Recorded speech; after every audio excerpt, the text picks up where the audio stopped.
Expository Preaching, Bones and Flesh ng Preaching, Part 2. Tara, pag-aralan natin to.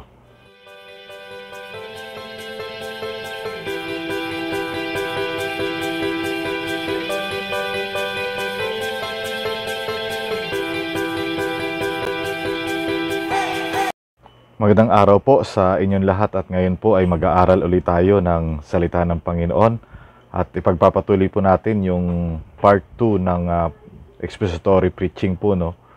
Kung first time nyo pa lamang po dito, ang channel na po to ay nagdi-discuss about sa Biblia at kung kayo po ay interesado, paki-like, share and subscribe po. So nung part 1 po ay diniscuss ko po yung about expository preaching, no, kung paano pinag-aralan yung passage at kung paano parang ina-apply ito dito sa panahon natin ngayon gamit yung idea ni Haddon Robinson na biblical preaching, yung exegetical subject complement, tapos homiletical subject complement. Ngayon sa part 2 po ang gagawin natin, after natin makuha yung subject complement both sa exegetical at homiletical, ay ano na yung gagawin natin. So ito po yung ating yung aking i-discuss dito sa part 2.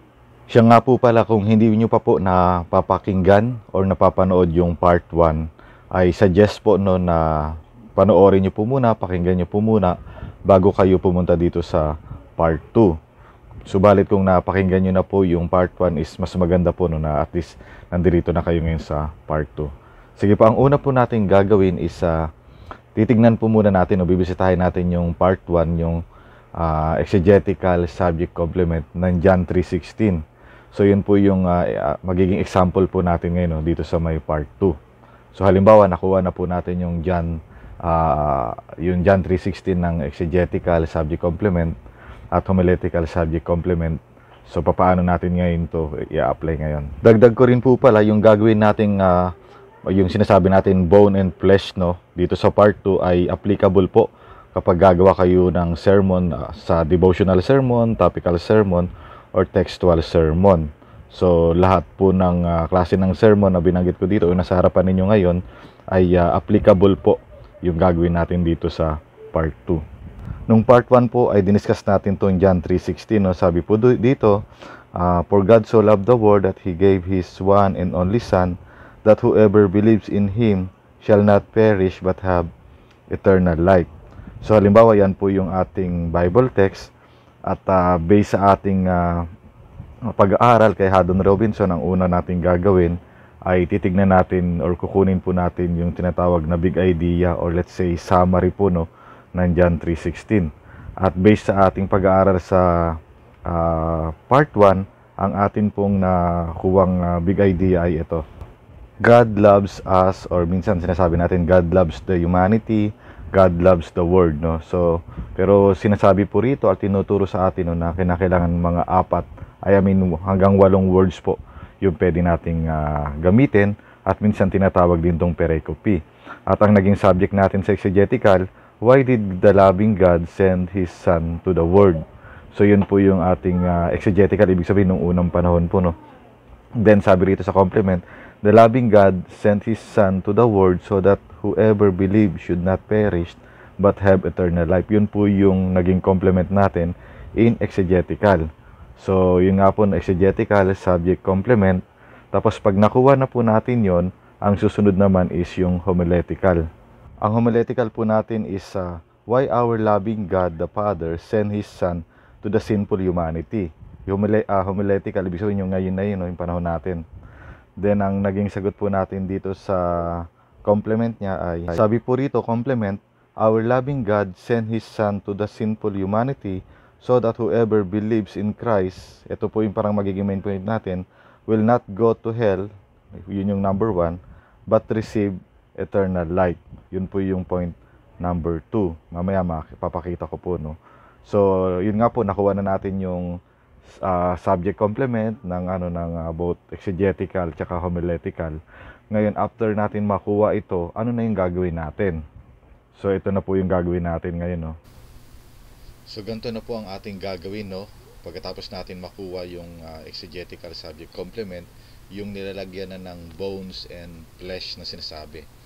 So ang una pong sasabihin natin or ang ilalagay po natin is yung tinatawag na text. So yun po, no, yung text, ang text po natin is John 3:16. Pag sinabi pong text, ito po yung talata kung saan po natin kunuha yung ating pag-aaralan. So yung iba, pangalawa, naglalagay ng topic, no, pero ako po hindi na ako naglalagay ng topic, pero pinapakita ko lang po sa inyo para at least aware lang po kayo, no. Topic is love of God, tungkol saan yun, no, yung pinag-aaralan. So masasabi natin pag sinabing topic, ano ito, napaka broad, 'di ba? Love of God, 'di ba? Napakalawak. Pero pag sinabing theme, ito yung mga nakikita natin title ng mga pastor pag nagpi-preach. So halimbawa, ang title natin, ito, no, John 3:16 yung talata natin. Then ang, let's say, ang title natin, The Love of God Protects and Give Life. So yun po yung halimbawang title ng ating sermon, no. The Love of God Protects and Give Life. Tapos pagkatapos po nun ay yung purpose po, no, bakit nakakulay red. Yung iba po naglalagay ng mga purpose, pero ako hindi na po ako naglalagay ng purpose, no. Pero nasa sa inyo po yun kung lalagyan nyo po or hindi. Then pagkatapos po nun is isusulat yung introduction. So dito sa introduction po, posible mga 2 to 3 minutes lamang po, no. Yung introduction nyo, wag masyadong mahaba. Basically, ang introduction is ano lang to, yung kukunin lang natin yung attention or kukunin lang natin yung kanilang ano, no, yung attention. So dito sa introduction, magbibigay kayo ng introduction na kung saan ay makukuha agad yung kanilang attention. So let's say halimbawa, pwedeng yung ano, no, yung ano bang parang merong Cinderella ba yun or something, na parang mga fairy tale na merong babaeng natutulog, parang walang buhay, no, tapos yung hinalikan ng lalaki yung babae, biglang nabuhay, no. So pwedeng yun yung introduction nyo, na kung saan nagpapakita na dahil sa pagmamahal ng lalaking ito is yung babaeng natutulog ay biglang nabuhay, no? Give life nga, no? So depende po yun, nasa sa inyo, basta mag-isip kayo ng introduction na very catchy, at dapat ano lang to, no, sandali lang, hanggat maaari wag masyadong mahaba, at yung introduction nyo po is related doon sa sermon ninyo. Wag po kayong ano, no, magbibigay ng sermon na hindi, ng introduction na hindi related doon sa sermon ninyo.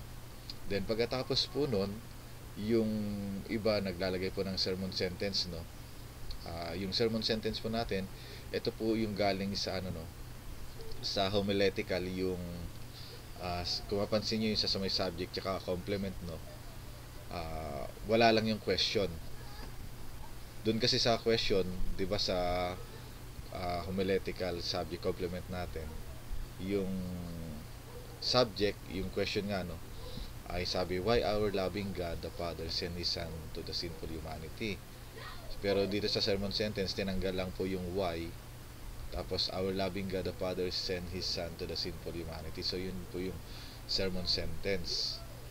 Tapos homiletical question, minsan tinatawag tong homiletical question, minsan tinatawag tong ano, no, sermon question ng ibang mga pastor o ng mga ngaral. So dito sa homiletical question, yun yung tanong. So yung isa sentence, tapos yung isa homiletical question, yun yung tanong. So sabi po natin, ang tanong is, why our loving God the Father sent His Son to the sinful humanity. So syempre, yun po yung magiging sagot natin, no. So yung magiging sagot natin, yun po yung magiging outline natin. Sabi rito, our loving God the Father sent His Son to the sinful humanity so that those who believe, number one, ito yung unang main points natin, will not go to hell, John 3:16a. So kapag nakuha nyo na po yung main points nyo, explain nyo po yan, explain nyo yung related sa ano, no, sa text. Pwede nyo explain nyo halimbawa yung John 3:15 muna bago mag-16. So depende po, basta explain nyo yan, tapos illustrate, tapos i-apply nyo po yan, yung will not go to hell. Tapos ako po naglalagay ako ng ano no, ng objection. So, yung objection na to is ito po yung ano, yung pag nagpi-preach ka tapos merong agam-agam sa o baka may mga tanong yung mga nakikinig.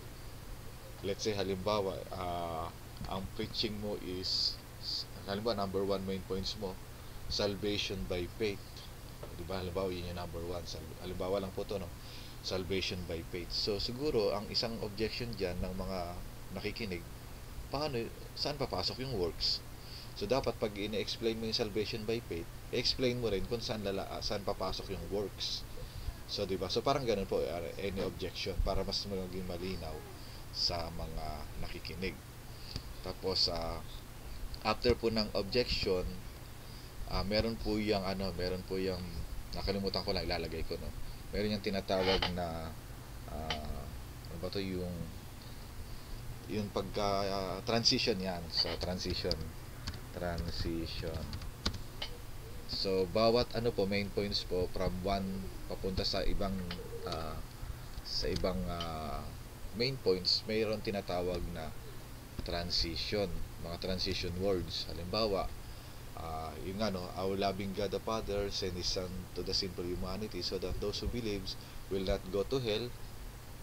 Tapos pwede natin sabihin, bukod sa hindi pupunta sa impyerno yung mga tao, meron pa tayong makikitang isang uh, parang naidudulot ng pagmamahal ng ating Panginoon. At yan po yung will have eternal life. So meron pong ano no, transition ng ano, transition from mula point 1 to point 2. So kung halimbawa apat yung main points niyo po, apat din yung transition niyo no. So basically kapag ka nagdi-discuss ng mga main points, yan lamang po no yung paulit-ulit. I-explain, i-illustrate, i-apply. Maganda po, tignan nyo po kung mayroon objection, ipaliwanag nyo na rin po. Then, sunod po is transition. So, yun nga po.